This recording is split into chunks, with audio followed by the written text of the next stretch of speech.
Welcome back to Breaking Bias and the Pillars of Allyship. My name is Andre Koen. I want to say thank you so much for joining us. We're going to get right into this lesson about how our perceptions oftentimes can be misleading when we're not cognitively in control, when we're not focused on creating outcomes that are goal directed, right? That are goal directed. So let's go ahead and get started.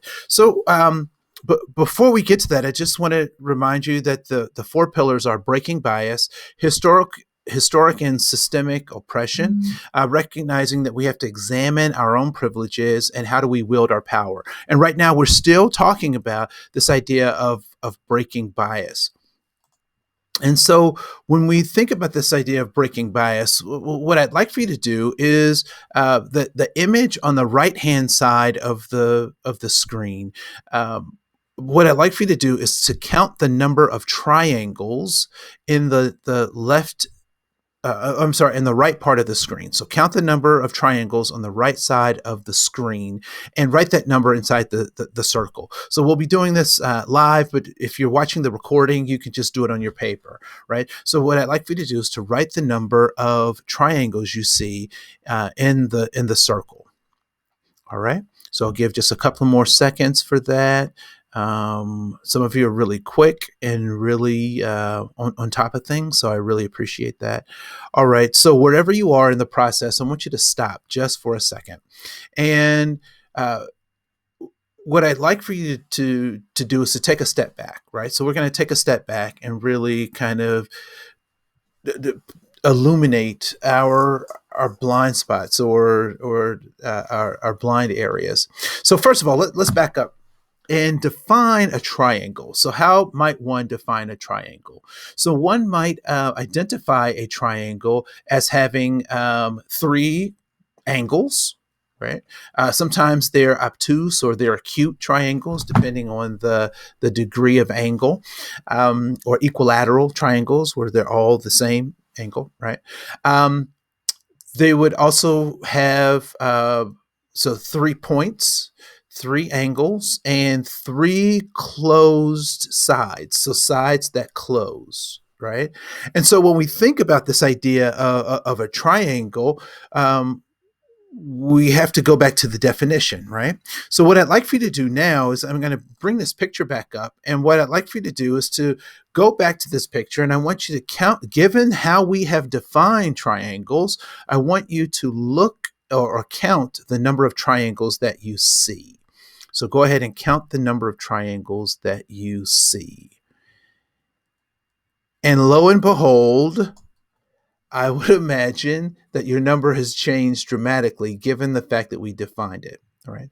And so how do we define triangles? Three angles, three corners, three sides, and a closed shape. And so when we look at this particular shape on the right hand side of the image, we recognize that there are in fact no triangles at all. So what happened? How do we do that? Well, one of the things that we know about how our mind works is that we don't like ambiguity. Our brain doesn't like not knowing things. And so what our brain does is it closes, it makes up stories, it closes gaps in information. And if we're not conscious of the fact that our brain can and does do that, oftentimes we can operate off of bad or incomplete information. There's a term in a technical term in computer science that says garbage in, garbage out. So if you don't clearly define something ahead of time or aren't reflective in your process, you could be operating with your blind spots controlling how you engage the world, how your blind spots or your paradigm, the blind spots of your paradigm could actually leads you to not being effective, right? So it's important for us to think about, as we're engaging with people, how much of the truth am I seeing? Am I seeing the truth that I want to see? Am I seeing the total truth? And one thing that I typically do when I'm unsure of either information that I'm receiving is that I look for a second or third um, uh, reference point, right? So that I get some feedback. So there are people that I call that I know may not necessarily agree with what I think or what I'm doing, that will give me some critical feedback. I have friends in allies that I'll call and I'll say, "Hey, what do you think about this?" And so they can give me some feedback. I also know that there are those people that no matter what I'm doing, they will agree with my foolishness. And so I typically reserve them for the stuff that I want to be right about. Right? So with that, we're going to close this particular session because it's important that we keep moving. So I want to say thank you so much for joining us in this particular session. We'll see you in the next session, and I look forward to seeing who you become. This is Andre Koen, and I'll see you in the next session.